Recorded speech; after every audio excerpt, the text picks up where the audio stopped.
सूप कालाई है ताहर दादा हो, आधा लैला आधा भुलैला। पियरी आइल दियरी आइल तननी आइल सादा हो, आधा लैला आधा भुलैला।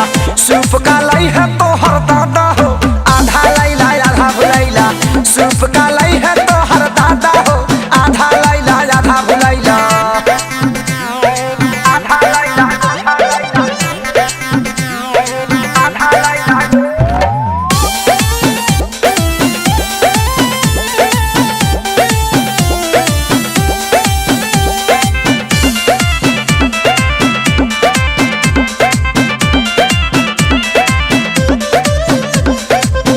कुछिया में जाला बाजारे धलेला तोहके भूलवा ना हो।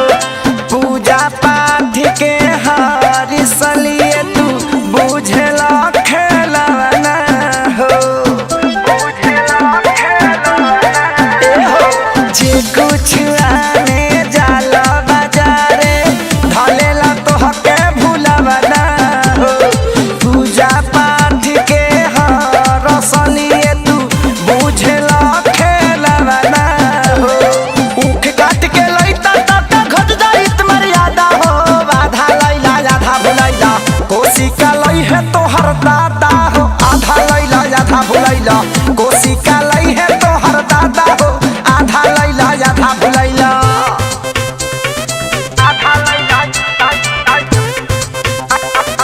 आधा लैला आधा भुलैला।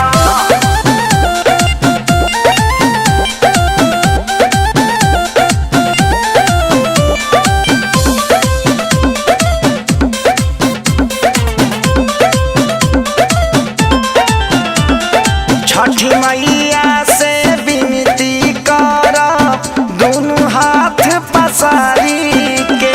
ठीक तू सोनू सैया के कद भूले वाली बीमारी के।